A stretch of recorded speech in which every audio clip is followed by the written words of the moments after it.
कह रहे हो। और क्या? कौन? कर्ण, हरिश्चंद्र, कृष्ण भगवान। मैया क्या बोलती तू? दान जो करते हैं दानी कहलाते हैं, पर मोर ध्वज जैसा, पर मोर ध्वज जैसा कोई दान कहाँ होगा। किसके जैसा? किसके जैसा? मोर ध्वज। बोलिए मोर ध्वज। क्या दान किया था? अपने पुत्र को आरे से चीर करके। क्यों दिया था? ब्राह्मण धर्मराज, ये घटना तब की है जब धर्मराज युधिष्ठिर ने कौरवों को हरा दिया और धर्मराज युधिष्ठिर बने राजा। तो धर्मराज युधिष्ठिर ने किया यज्ञ। यज्ञ में खूब दान किया, गौदान, भूमिदान, स्वर्णदान, अन्नदान। अर्जुन को आ गया घमंड, मेरा भैया बड़ा दानी है, मेरे भैया युधिष्ठिर से बड़ा दानी कोई नहीं। भगवान कृष्ण से अर्जुन ने अहंकार में कहा, केशव क्या मेरे कृष्ण, मेरे भैया से बड़ा दानी कोई है? तब भगवान ने मुस्कुराते कहा कि तुम्हारे भैया का नाम तो हमारी डायरी में कहीं है ही नहीं। अर्जुन ने भगवान की डायरी छीन ली, कहा लाओ हम चेक करेंगे कि आपकी डायरी में पहला नाम किसका है। तो भगवान कृष्ण की डायरी में पहला नाम था मोरध्वज का। अर्जुन बोले प्रभु ये कौन है, मैं नहीं जानता। भगवान बोले कि ये मेरा एक भक्त है, मोरध्वज नाम है, ये बहुत बड़ा दानी है, नित्य अन्नदान करता है, निष्कपट भाव से दान करता है, खूब दीन दुखी ब्राह्मणों की सेवा करता है। इसका नाम मेरी डायरी में सबसे पहले है, सबसे ऊपर, ये देखो मोरध्वज। अर्जुन बोले प्रभु मैंने तो नाम भी नहीं सुना। भगवान बोले मेरा भक्त गुप्त रहता है, किसी के बीच में नहीं। अर्जुन बोले मैं नहीं मानता कि दानी है, मैं परीक्षा लूंगा, चलो परीक्षा लेवाओ और परीक्षा में पास होगा तब मैं मानूंगा कि तुम्हारा भक्त बड़ा है, वरना जंगल में मोर नाचा किसने देखा, हम कैसे माने। अर्जुन बोले चलो। भगवान बोले मेरे को तो डाउट नहीं है, पर आप कह रहे हो तो चलो। तो अर्जुन और कृष्ण दोनों चले परीक्षा लेने, और दोनों बन गए पंडित जी, ब्राह्मण बन गए। रूप किसका बनाया? ब्राह्मण का रूप बनाया। चले मोरध्वज के राज्य में।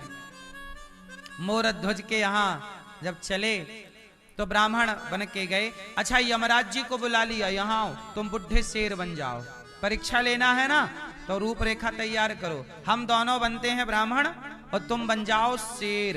और शेर भी कौन सा? बुढ़ा शेर, दांत वांत गिरा के आना पूरे। अब बुढ़ा शेर कौन बन गया? यमराज। अर्जुन बन गए ब्राह्मण, भगवान कृष्ण बन गए ब्राह्मण और चले मोरध्वज के यहाँ। मोरध्वज के यहाँ पहुंचे। महाराज की जय हो। मोरध्वज ने देखा कि दो ब्राह्मण आए हैं, सिंहासन से उतरकर ब्राह्मणों को बिठाया, चरणों को धोए।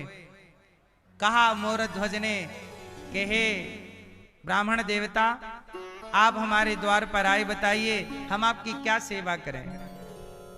तो भगवान कृष्ण बोले, जो ब्राह्मण बने आए थे, भगवान बोले कैसा है राजन, हमने सुना है कि तुम बहुत बड़े दानी हो। मोरध्वज बोले प्रभु हम तो भगवान के छोटे से दास हैं, छोटे से सेवक हैं, हम कहाँ दानी हैं, दानी तो भगवान हैं, दाता एक राम, भिखारी सारी दुनिया। भगवान से बड़ा दानी कौन? सच बताओ, सबसे बड़ा दानी कौन है? भगवान हैं जिन्होंने हमें आंख दी, हमें 2 आंख दान की है। किसने? हमारे भगवान श्रीमन नारायण ने। हमें 2 पांव दान किए हैं भगवान श्रीमन नारायण ने। हमें 2 पांव, भगवान ने हमें पांव ना दिए होते तो हम कैसे चलते, आंख ना दी होती तो कैसे देखते। तो भगवान सबसे बड़े दानी हैं जिन्होंने आपको भी 2 आंखें दी हैं। बोलो हाँ, 2 पांव दिए हैं, मुंह दिया है, सुंदर सा जीवन दिया है। दानी तो भगवान है। मोरध्वज बोले भगवान सबसे बड़े दानी हैं। तो भगवान कृष्ण बोले कि सुनो, हमें भूख लगी है, सुना है कि तुम बहुत बड़े दानी हो, तो ऐसा करो कि हमें भोजन करा दो। मोरध्वज बोले महाराज, ये तो बड़ी सौभाग्य की बात है कि आपको भोजन कराने का सौभाग्य मिलेगा। तो ब्राह्मण बोले कि हम भोजन तो करेंगे, पर ऐसा है कि हमारा शेर बाहर खड़ा है। हमारा कौन बाहर खड़ा है? शेर। और वो हो गया है बुढ़ा, उसके गिर गए हैं दांत, और वो खाता है मांस। तो ऐसा है कि महाराज आप थोड़े से मांस की व्यवस्था कर दो। मोरध्वज बोले कि मैं मांस कहां से लाऊं, किसी को भी काटूंगा तो कष्ट होगा, ऐसा करो आप मेरा मांस परोस दो। मोरध्वज बोले मैं शेर के आगे चला जाता हूं, शेर मुझे खाए, जितना जी करे मेरा मांस। देखो मोरध्वज, मेरे द्वार से कोई भूखा ना लौटे, इसके लिए शेर के आगे अपने को डालने को तैयार है। मेरी जांघ काट के मैं डाल देता हूं, शरीर के अंग काट के डाल देता हूं। ब्राह्मण बोले ना ना, मेरा शेर बुढ़ा है, दांत टूट चुके हैं, वो मांस को फाड़ नहीं सकता अपने से। इसलिए ऐसा है कि आप तो हो गए हैं बूढ़े, आपका मांस थोड़ा कड़ा है, उसे कोमल मांस खाना है। हमने सुना है आपका एक बच्चा है। मोरध्वज का एक बेटा था, नाम था ताम्रध्वज, अभी मात्र 6 साल का था, छोटा सा 6 साल का बच्चा। ब्राह्मण बोले ऐसा करो, भगवान कृष्ण बोले ऐसा करो कि तुम्हारा जो बेटा है? मोरध्वज बोले हाँ है। बस ऐसा करो कि उस बेटे का मांस हमारे शेर को डाल दो, और ऐसा है कि तुम्हारे बच्चे को वो फाड़ नहीं सकता, तो ऐसा करो आप ही अपने बच्चे के टुकड़े करो, पीस करो, टुकड़े 20 से फाड़ो आरा से। ये आरा मतलब लकड़ी चीरने वाला आरा, उससे जरा बच्चे के 2 भाग करो, सिर से आरा चला के, फिर 2 भाग करके, फिर 1 भाग के फिर 5-6 टुकड़े करना, शेर को डाल देना, वो खा लेगा। कोमल मांस खाता है ना वो बच्चे का, कठिन कठोर नहीं खा सकता, दांत नहीं है तो फाड़ नहीं सकता। बस इतनी सी प्रार्थना है, आप ये दान करिए। अब देखो, अब जरा सोचो कि कोई आपके घर आए और कहे कि आप अपने बेटे को जरा काट के दे दो, सुनने में कितना अजीब लग रहा है। मोरध्वज ने कहा, अच्छा मोरध्वज धर्म संकट में पड़ गए, खुद का मांस हो तो मैं अपने को काट दूं, पर मैं किसी बच्चे को काटूंगा तो वो भी तो अपराध लगेगा ना, भले मेरा ही बेटा हो, पर उसकी इच्छा के बिना काट दूं तो पाप नहीं लगेगा, बाल हत्या लग जाएगी। अब तो धर्म संकट में पड़ गए मोरध्वज, अब क्या करें। तभी उनका बेटा आया दौड़ा हुआ, पिताजी मैंने सब सुन लिया, आप यही सोच रहे हो ना कि मैं मना कर दूंगा तो फिर आपका धर्म का क्या होगा। पिताजी मैं आपका पुत्र हूं, और पुत्र वही है जो पिता के धर्म की रक्षा में सहयोगी बने। आप मेरा मांस काट कर परोस दो, क्योंकि आप यदि नहीं दोगे तो ब्राह्मणों को दिया हुआ वचन मिथ्या हो जाएगा, दुनिया आपको कलंक लगाएगी कि मोरध्वज तो झूठ बोलता है, पहले बोल देता है कि मैं दान करूंगा और फिर बोल देता है मैं नहीं करूंगा। बेटा खड़ा हो गया, भगवान ने कहा ऐसा है जल्दी करो, आरा मंगवाओ। आरा बुलवाया, कहा महाराज आप ही काटो। अकेले कैसे काटें? बोले पत्नी को बुलाओ। एक तरफ पत्नी खड़ी, एक तरफ राजा, एक तरफ मोरध्वज, एक तरफ मोरध्वज की पत्नी, और आरा पकड़ ली। अब माँ, जरा सोचिए वो माँ कैसे आरा चलाएगी बच्चे के सिर पे। माँ तो रोने लगी। तब भगवान कृष्ण बोले कि देखो देवी, यदि आपको रोना है तो हम मत दो, कोई जबरदस्ती नहीं है, हम चले, हम किसी और जगह जाके अपने शेर का पेट भर लेंगे। माता ने आंसू पोंछ लिए, अच्छा महाराज नहीं रोएंगे, ठीक, रोने की भी इजाजत नहीं है। आरा धर दिया सिर पे। मोरध्वज बेटा माँ से बोला, माँ 1 मिनट। दौड़ा, अंदर गया बच्चा ताम्रध्वज, रुई लेके आया, माता के कानों में लगा दिया, पिता के कानों में लगा दिया। माँ ने कहा, बेटा ये रुई क्यों लगाई? कहा, माँ जब तुम आरा चलाओगी तो हो सकता है मैं दर्द से चीखूं, चिल्लाऊं, और कहीं मेरी चीख आपके कान में पड़ी तो आप आरा चलाना रोक दोगी, इसलिए आप कानों में रुई लगा लो कि मैं कितना भी चिल्लाऊं, पर आप आरा चलाना बंद मत करना, क्योंकि आपका धर्म संकट में पड़ जाएगा। देखिए पहले के लोग धर्म की रक्षा करते थे। वो बेटा भी तैयार है, ऐसा नहीं कि जबरदस्ती पकड़ के काट रहे हैं, है ना। अब बेटे के सिर पे आरा चला, खून की पिचकारियां निकलने लगी, और आरा चलाती गई मां, चलाते गए मोरध्वज। देखते ही देखते बच्चा 2 भागों में डिवाइड हो गया।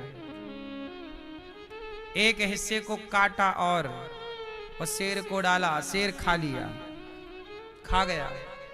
अब ब्राह्मण बोले, वाह महाराज आप बहुत बड़े दानी हैं, आपके जैसा दान कौन करेगा। ऐसा है कि अब मेरे शेर का पेट भर गया, अब हम लोग भोजन करेंगे।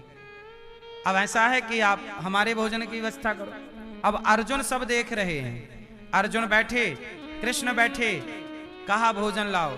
अब दोनों पति पत्नी ने स्नान किया, मोरध्वज ने पत्नी ने स्नान किया, भोजन बनाया और ब्राह्मणों को परोसा, कृष्ण को परोसा।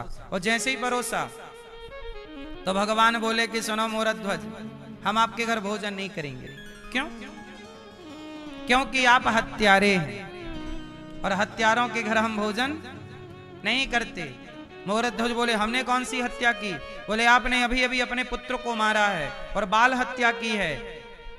बोले, महाराज वो तो आपने ही बोला था। बोले, नहीं, हत्या तो लगी आपको। अब हम आप हत्यारों के घर भोजन नहीं करेंगे। उठकर जाने लगे। मोरध्वज अब रोए, हे विधाता, आज तक मेरे द्वार से कोई भूखा नहीं गया, यदि मेरे द्वार से ये ब्राह्मण भूखे चले जाएंगे तो मुझे कलंक लग जाएगा, पाप लग जाएगा। हे विधाता, यदि मैंने सच्चे मन से आपकी भक्ति की हो और निष्कपट भाव से समाज की सेवा की हो तो प्रभु मेरे द्वार से ब्राह्मण भूखे ना जाएं। रो पड़े मोरध्वज, आवाज लगाई, बेटा ताम्रध्वज, तूने मरकर अपने पिता के धर्म को बचाया है पुत्र। यदि आज तू जीवित नहीं हुआ तो तेरा मरना, तेरा बलिदान देना व्यर्थ हो जाएगा। इसलिए पुत्र, तू जीवित होकर भी अपने पिता के धर्म की रक्षा कर। हे विधाता, मुझे कलंक लगा है कि मैंने पुत्र की हत्या की है। हे विधाता, मुझे, हे प्रभु, हे परमात्मा, हे श्याम सुंदर, हे प्रभु, मुझे इस कलंक से बचाओ। हे बेटा मोर ताम्रध्वज, तूने मर कर के अपने पिता के धर्म की रक्षा की। बेटा एक बार तू जिंदा होकर अपने पिता के धर्म की रक्षा कर। यदि तू आज जीवित नहीं हुआ तो तेरे पिता का धर्म चला जाएगा। ये कह करके जब मोरध्वज दुखी हुए तो भक्त को दुखी देखकर भला भगवान कैसे ना रोते। भगवान ने उनके मरे हुए पुत्र को जीवित कर दिया और ताम्रध्वज दौड़ा हुआ आया, पिताजी मैं मरकर भी आपके धर्म की रक्षा करूंगा और जीवित होकर भी आपके धर्म की रक्षा करूंगा। भगवान ने उनका मरा हुआ पुत्र जीवित किया और लौटाया। और जब मोरध्वज ने पुत्र को देखा और ब्राह्मणों को देखा तो वहां कोई ब्राह्मण नहीं थे, वहां अर्जुन और कृष्ण थे और वहां पर यमराज थे शेर के रूप में। हाथ जोड़ करके अर्जुन चरणों में गिर पड़े मोरध्वज के। अब अर्जुन को विश्वास हो गया कि प्रभु मोरध्वज के जैसा इस धरती पे कोई दूसरा दानी नहीं। इसलिए पहले के लोग पुत्र की रक्षा नहीं, अपने प्राणों की रक्षा नहीं, पहले के लोग धर्म की रक्षा करते थे। इसलिए आपसे मेरी प्रार्थना है कि पुत्र गया तो आ जाएगा, प्राण गए तो फिर जीवन मिल जाएगा, पर धर्म गया तो फिर कहां ढूंढोगे। इसलिए धर्म की रक्षा करना सीखो। धर्मो रक्षति रक्षिता। जो धर्म की रक्षा करता है धर्म उसकी रक्षा करता है। इसलिए किसी भी परिस्थिति में मेरी मां धर्म को मत जाने दीजिएगा। किसे मत जाने दीजिए? धर्म को मत जाने दीजिए। धर्म ही धन है। इसलिए मोरध्वज सबसे बड़े दानी। मोरध्वज ने क्या कहा कि मेरे द्वार से कोई ब्राह्मण भूखा, कोई अतिथि भूखा ना जाए। आप गृहस्थों के घर से कोई अतिथि भूखा चला गया तो ये आपके लिए सबसे बड़ा पाप है। लेकिन आजकल अतिथि की सेवा करने में यदि आपको 2 लोगों का भोजन बनाने पड़ जाए तो हम तो कर ही रहे हैं जो हमसे बनता है। हमें लगता है कि आप भी करेंगे तो आपका भी धन पवित्र होगा, शुद्ध होगा। वरना यूं तो आपका धन खर्च हो ही रहा है, कहीं शराब पीने में, कहीं डॉक्टर में, कहीं कहीं कहीं कहीं। यदि सही जगह धन खर्च होने लग जाए तो धन गलत जगह जाएगा ही नहीं।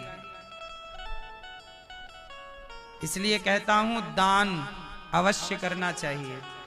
और अभी 10 मार्च से यहां पर 84 कोस की यात्रा भी है। सबसे पहले भगवान कृष्ण ने अपने माता पिता को 84 कोस की, भगवान ने हाथ पकड़ा निकाला। अब सूरदास जी ने भगवान को पकड़ लिया, अब छोड़े ना। भगवान बोले बाबा छोड़ो। बाबा कन्हैया हम नहीं छोड़ेंगे, आप भगवान हो, दर्शन दो। छोड़ा लिया भगवान तो, हाथ छोड़ा लिए बाबा, छोड़ दी। छोड़ा के जाने लगे तब सूरदास जी ने कहा हाथ छुड़ाए जा। राउंड में 28, 30, 40, 45 राउंड, किसी राउंड में हमारा यह धर्मशाला यहीं छूटेगा और हम सबको टाटा बाय बाय कह के फुर्र से धर्मशाला छोड़ जाना ही है अगला राउंड में। धर्मशाला छोड़ जाना ही है अगला राउंड में। चाहे जितना कमा ले बंदे डॉलर पाउंड में, हो चाहे जितना कमा ले बंदे डॉलर पाउंड में। धर्मशाला छोड़ जाना ही है अगला राउंड में। हो धर्मशाला छोड़ जाना ही है अगला राउंड में। चाहे जितना कमा ले बंदे डॉलर पाउंड में, हो चाहे जितना कमा ले बंदे डॉलर पाउंड में। चाहे जितना कमा लो मैया डॉलर पाउंड में। हो चाहे जितना कमा लो मैया डॉलर पाउंड में। आत्मा क्या है? गौरैया चिड़ैया जानते हो? एक चिड़ैया होती है चिड़िया, गौरैया उसका नाम है। वो चलती नहीं है, फुदकती है। यहां से फुदक के वहां, वहां से फुदक के वहां। ऐसे ही आत्मा चिड़ैया है, चिड़िया है। आज इस शरीर में है, कल निकल के फुदक के दूसरी जगह, फिर फुदक के। आत्मा ऐसे ही फुदकती रहती है। आज हम यहाँ, फिर कहीं जीवन मरण चलता रहता है। आत्मा ये क्या है गौरैया चिड़ैया। आत्मा ये क्या है गौरैया चिड़ैया। काया गमन का है निश्चित समैया। काया गमन का है निश्चित समैया। काया गमन का समय निश्चित है, मतलब हमारी मृत्यु क्या है? ए सुनो मेरे माँ, हमारा जीवन क्या है? निश्चित है, मृत्यु। कायागमन का है निश्चित समैया। कायागमन का है निश्चित समैया। अब आत्मा ये क्या है गौरैया चिरैया। कायागमन का है निश्चित समैया। कायागमन का है निश्चित समैया। ट्यूब लेक्स में छुपो या फिर अंडरग्राउंड में। ओ ट्यूब लेक्स में छुपो या फिर अंडरग्राउंड में। ट्यूब लेक्स में छुपो या फिर अंडर। ड्यूप्लेक्स में रहते हो ना, घर में रहते हो ना, जब युद्ध होते हैं तो लोग बोलो हाँ, घमंड ना करो साहब। हाँ, राज राजे रहे ना बुरानी रही, ना बुढ़ापा रहा ना जवानी रही। वस्तु हर एक आनी वजानी रही। अंत में लखपति को न धेला जुड़ा। हंस जब भी उड़ा तो अकेला उड़ा।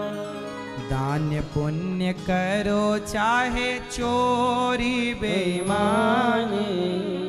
जब आप चोरी बेईमानी करते हैं ना तो आपका कोई हाथ नहीं पकड़ता। करो, हिसाब आखिरी में होगा। बच्चा एग्जाम में लिख रहा है, लिखता चल, तू सही लिख रहा है गलत लिख रहा है। मास्टर जी खड़े हैं पीछे, सब देख रहे हैं, सही भी देख रहे हैं गलत भी, पर तू अभी लिखता चल, अभी कोई ना बोलेगा कुछ। एग्जाम पूरा होने दे, परिणाम बाद में आ जाएगा।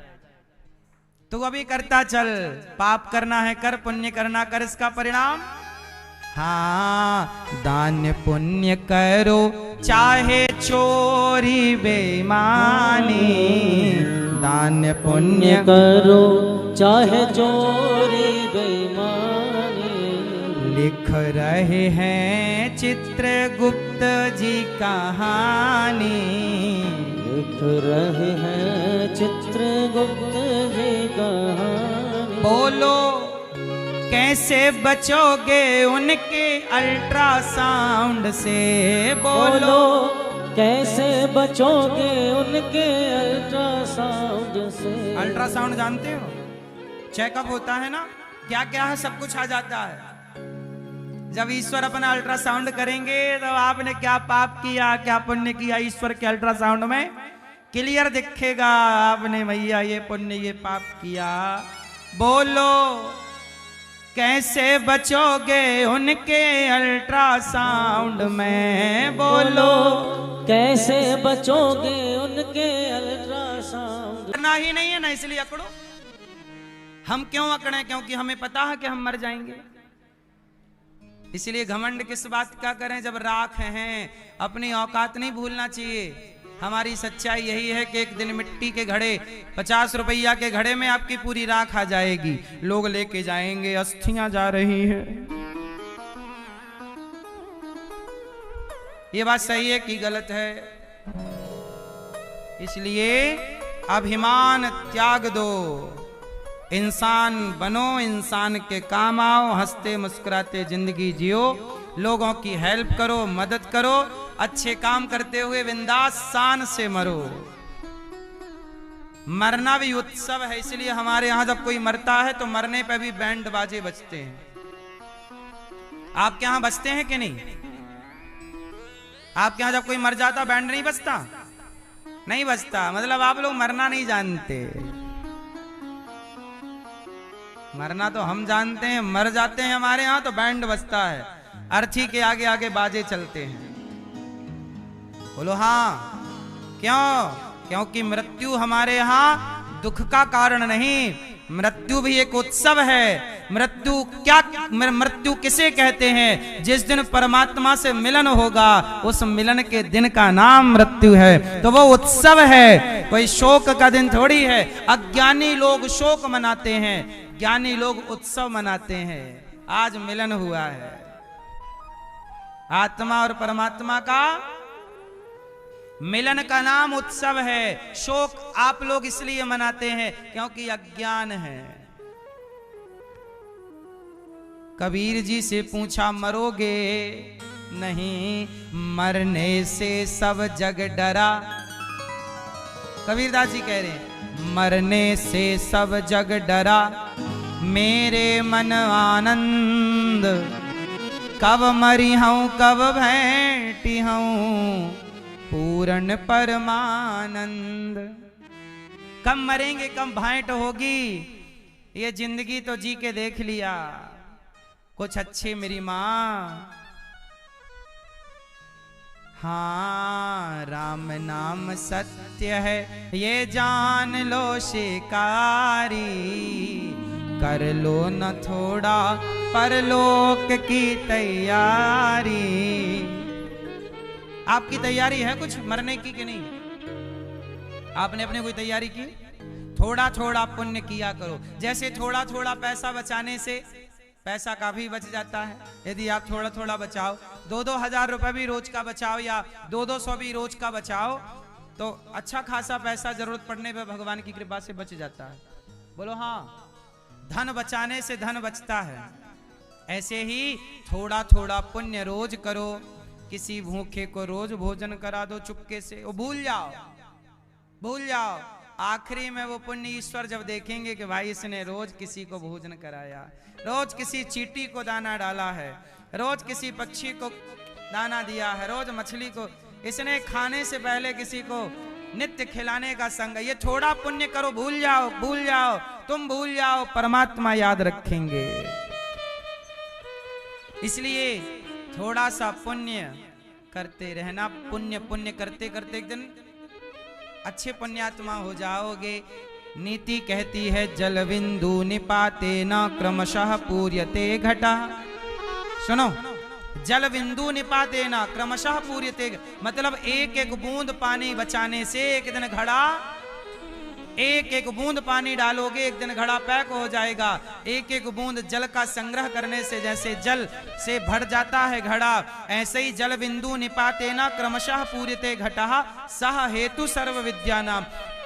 थोड़ा थोड़ा पानी बचाने से घड़ा भर जाता है, थोड़ा थोड़ा पढ़ने से आप विद्वान हो जाएंगे, थोड़ा थोड़ा धन इकट्ठा करने से धनवान हो जाओगे, और थोड़ा थोड़ा धर्म किया करो तो धर्मवान बन जाओगे, धर्मात्मा बन जाओगे। जल बिंदु निपाते न क्रमशः पूर्यते घटः सह हेतु सर्व विद्यानाम धनस्य च धर्मस्य च। धन भी बढ़ेगा धन संग्रह करने से, धर्म भी बढ़ेगा धर्म संग्रह करने से। क्यों भैया? थोड़ा थोड़ा दान पुण्य ऐसे करो कि हाथ से कर दो तो इसको पता ना लगे, ये लिखाओ। इसलिए ये दास आपसे भिक्षा मांगता है और माओ की सेवा करता है। अच्छा, मैं जब आपसे भिक्षा मांगता हूं और आप मेरे कहने से 1000 रुपए, 5000, 10,000, 50,000, 1 रुपए, 10 रुपए जब दान करते हो और मैं उससे माताओं को भोजन कराता हूं, तो बताओ वो पुण्य आपको मिलेगा कि नहीं? आपने माताओं को भोजन कराया, अन्नदान किया। अब ये बताओ, यदि आप वो पैसा सही जगह ना लगा के, वो पैसा तो खर्च हो ही जाता, आपका पैसा तो बचता नहीं, कहाँ खर्च होता। पर मेरे कहने से आपने किसी माँ को भोजन करा दिया, किसी गाय के लिए रोटी दे दी, किसी साधु के लिए रोटी दे दी गौरी गोपाल में, बच्चों को जो पढ़ने के लिए हम विद्यालय बना रहे हैं उस विद्यालय के निर्माण में सहयोग कर दिया, तो बताओ वो आपका दान सदा के लिए अमर हो गया कि नहीं? इसलिए कहता हूं, मैं तो आपसे केवल पुण्य कराता हूं, आपसे पाप नहीं कराता। आपके दोस्त हैं, कहते हैं आओ यार एक प्याला पियो, यहाँ बैठो, यहाँ तुम भी पियो हम भी पिएंगे, पैक बना रहे हैं। ये दोस्त लोग जो है ना, आपसे पाप करा रहे हैं, शराब पिला रहे हैं आपको, कह रहे हैं चलो आज मुर्गा पार्टी करते हैं, चलो आज मछली खाते हैं। ये आपको पापी बना रहे हैं, मुर्गा खिला के, मछली खिला के। बोलो हाँ। आपके जितने दोस्त यार हैं ये आपसे पाप करा रहे हैं। एक अनिरुद्धाचार्य है जो आपसे पुण्य करा रहा है कि भाई थोड़ा सा अन्नदान करो, वृद्ध माओं को भोजन कराओ, गौरी गोपाल आश्रम में संताते हैं भोजन कराओ, थोड़ा शिक्षा में, थोड़ा गाय के लिए दान पुण्य करो। आपके यार दोस्त सच बताओ पाप कराते हैं कि नहीं आपसे? गलत जगह पैसा खर्च कराते हैं कि नहीं आपका? बोलो हाँ कि ना। और हम सही जगह खर्च करा, मैया कर लो पंचायत।